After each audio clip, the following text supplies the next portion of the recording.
You come from above. Like him. He will burn the world to find you. Who? The Conqueror. Kang the Conqueror is the new iconic villain in the MCU. We knew we wanted to go to places that we'd never been, and pitting Antman against a major villain felt perfect. Audiences have seen a version of this character in the series Loki. This is wild. In our film, he's very different. Kang is an infinite number of different personas. And you need an actor to be able to pull that off, and that is Jonathan Majors. It can rewrite existence and shatter timelines. In this film, this is really a side of him we haven't seen. This is his baddest self. I will take my revenge on those who banished me. And I will burn them out of time. I think the film is ultimately about how time plays within our relationship. Love, friendship, legacy, Ant-Man versus Kang. This is it. People are gonna lose their mind.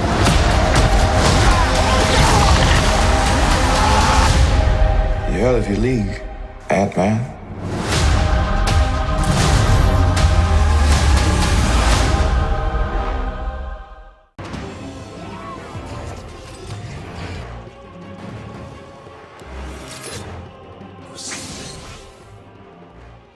In today's video, we're going to talk about Ant-Man 3, aka Ant-Man the Wasp Quantumania. So last night, I watched it at this press screener in central London, and what the frickin' hell are people on about when it's got a 52% on Rotten Tomato based on 141 reviews? What is going on here? Because I watched a pretty good movie last night, got absolutely no idea what these alleged critics are saying, because personally, I think this is one of Marvel's strongest movies they've released since Avengers Endgame. Yeah, and I mean that. Yeah, I definitely mean that. Yeah, it's a good movie. So, yo, what is freaking good, YouTube? Warstu here. If you are new around here, make sure to subscribe to never miss any of the Marvel and DC pop culture kaiju videos. If you could, subscribe to the channel, turn notifications on, join the Warstu family, become a channel member for less than 99p to show your love and appreciation for your host, Warstu. If you could, check us out on Instagram at Warstu to see the beautiful face behind the beautiful voice. You can also see some pictures from last night's event I went to, which would have been the 14th of February, regardless to when you actually listen to this. And also, please, if you could, follow me on Twitter, WarstuG, because then you could have got the take. You could have got the take I said last night. And some people are like, yo, Warstu's being paid. Yeah, I'm being paid on Twitter to say a movie's good when I've got like 4,000 followers. Do some people think before they speak? This video is sponsored by Monster Energy UK. No, it's not. But if anyone from Monster Energy UK watches Warstu's channel, please reach out. The business email address is always in the description down below. So let's break this video down. Let's get into it. So, Ant-Man and the Wasp Quantumania. We're going to be speaking spoilers, full spoilers in this video, but I will tell you when we get there. So, this movie, in my opinion, it's very good. The best movie for Marvel since Avengers Endgame. Yeah, I've spoke to a lot of people behind the scenes and they think I'm crazy, but I honestly can't understand the criticism that's going around the internet. You can like a movie. You don't have to agree with my opinion, but you sure as hell don't have to agree with opinions going around the internet. So, predominantly, it's a self-contained story about the Ant-Man family, about Cassie's pain, about how Cassie and how Scott Lang dealt with him being blipped and her having to look after herself without a father. The father figure she never had, although technically she had Hank Pym, I guess, in a roundabout way. So family and the Ant family, it's a very strong movie. So when I see criticism going, yeah, this movie is so weak, it's not weak, it's a very good story. Jonathan Majors, very, very good villain, very good actor. Can't wait to see more of him. So let's break it down. So overall, I would say this movie is better than No Way Home. Yeah, I said it. Better than Multiverse Madness.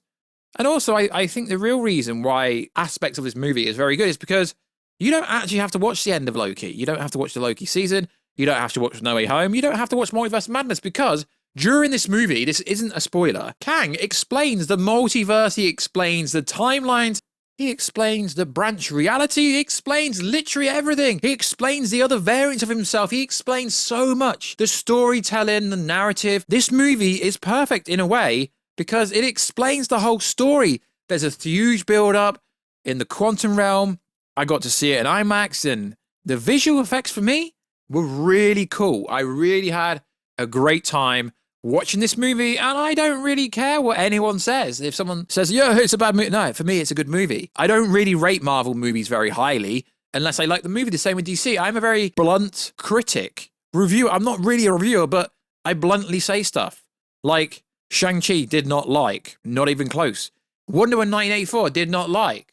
So I really did like this movie. So when I read comments on Rotten Tomato going, the post-Endgame MCU continues to be a slog. What the hell are you on about? And when people going, yeah, it doesn't feel like an Ant-Man movie, I was like, what the hell did you watch? We had Janet, we had Hank, we had Cassie, we had Scott Lang, Ant-Man. Literally is an Ant-Man movie.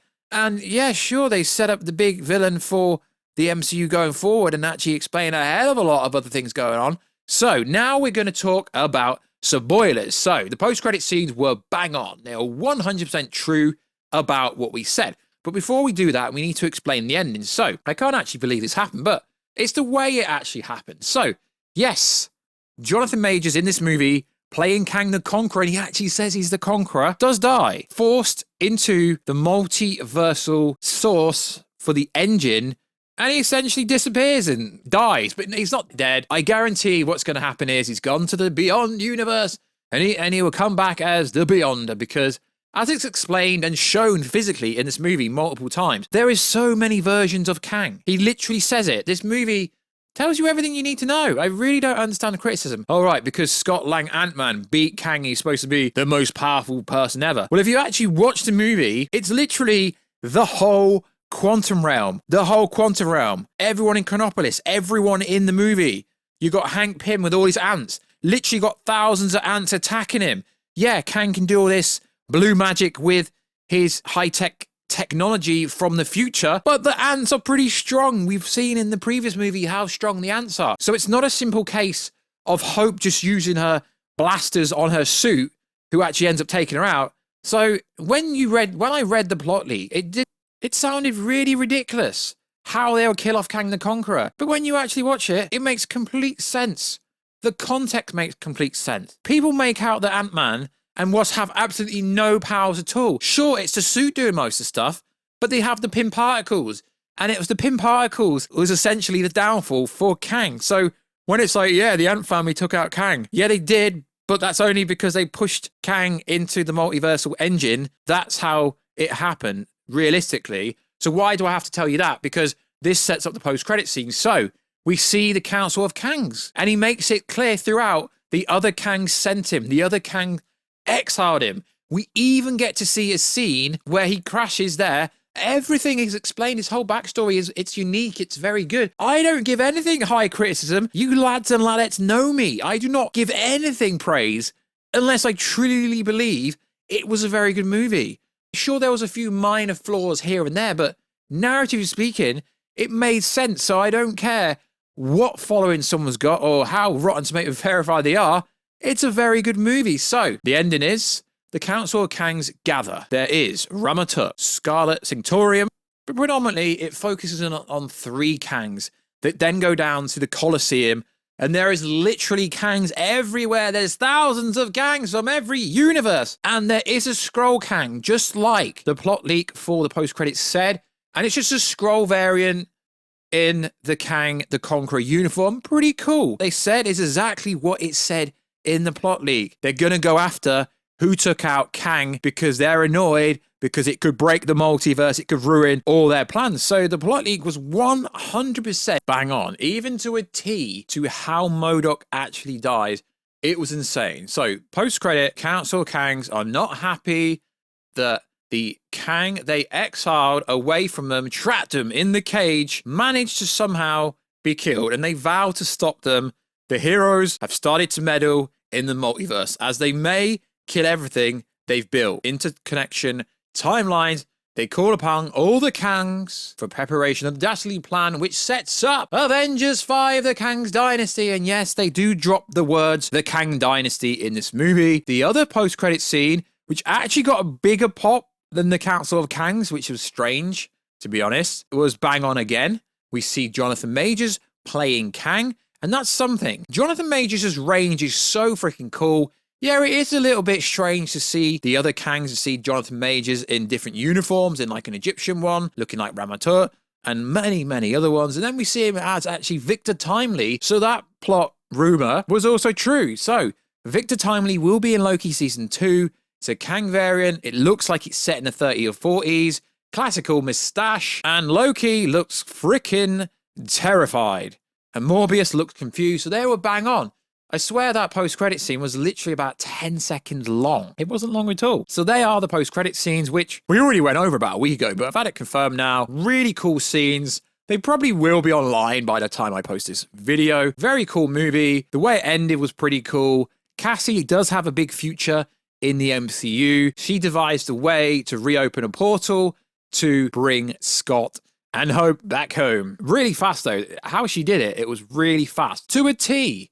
The way they called Darren to a T, and MODOK. I seen this when the people that went to the world premiere in LA were moaning about how MODOK looks and how Darren looks stupid. You are aware of how MODOK looks in the comics. MODOK's never been aesthetically pleasing or aesthetically pretty. It's very comic book accurate. MODOK is so comic book accurate. And the storytelling in this movie was pretty good. He was the villain. One of the villains in a way. He wanted revenge on Scott because it's Scott's fault. He wanted revenge on Hank, tried to kill him, but then ultimately he became an Avenger, but he didn't really, because Antman was like, oh, yeah, you at least you died in Avengers. So he had his redemption arc, essentially.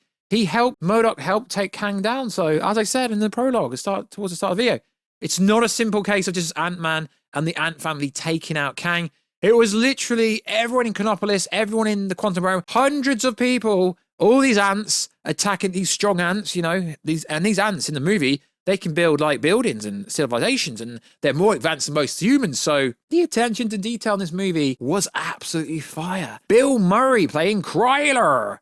He had a bit of a flinger, a bit of a thing with Janet years ago, and even her backstory. She explains why she never told anyone, because essentially when she got out, she kind of like killed a bunch of people. So yeah, it makes sense. It all makes sense. So although this is a spoiler review, please don't let any Rotten Tomato scores put you off or any comments, because essentially a movie is supposed to be that. It's supposed to take you away from real life, and you're supposed to watch the movie and have a good time, and that's pretty much it. So the story is pretty basic. Cassie's trying to build some technology to communicate with the quantum realm. She does so.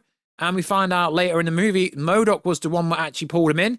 They all end up in the quantum realm, find out that Janet's famous down there, and everyone wants to kill Janet pretty much. And Jonathan Majors, aka Kang the Conqueror, wants to kill Janet because she screwed him over by taking out the multiversal engine with the Pym particles. The Pym particles are so freaking important to this movie. And essentially, Kang the Conqueror can fight without the technology. The fight scene at the end of the movie, when it's actually a one-on-one fight with Ant-Man and Kang, was freaking insane. And I think Jonathan Majors is such a great actor. I think he's very good. He's also in Creed 3 that comes out very soon. I can't wait to see more Kangs, but we know we're getting Victor Timely Kang in Loki Season 2, which also confirms the leaks for Loki Season 2 are pretty bang on, but we're going to get multiple different Kangs appearing. This movie even talks about the incursions, about how Kang, he's seen everything. He's seen what all the other Kangs were trying to do. He had to stop them all.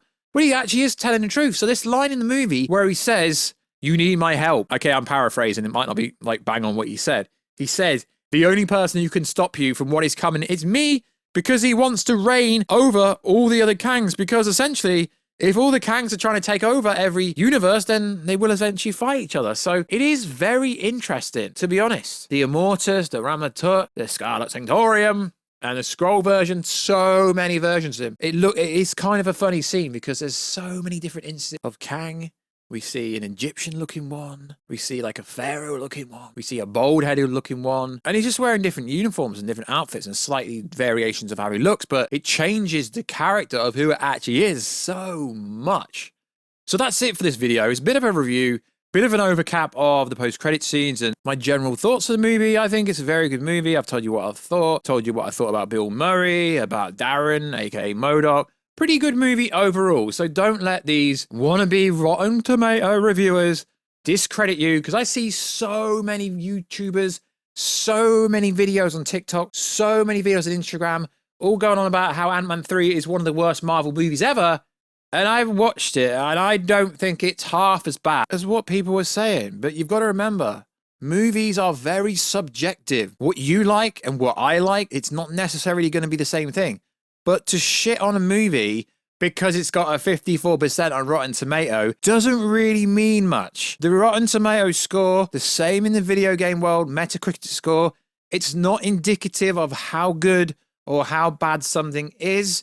And a lot of people who I kind of like aren't really impressed by the movie. And I'm sat here thinking, what the frickin' hell are you on about, lads? Because it honestly makes no sense to me. So like always, guys, I've given you a full, transparent review. Full honesty, I really love the movie. Can't wait to watch it again. But let me know when you go watch it. I think it comes out Thursday, some places, Friday worldwide. Let me know exactly what you think about it. So like always, guys, check us out on Instagram at Warstu. Check us out on Twitter, WarstuG. And I will catch you in another video very soon. Catch you later.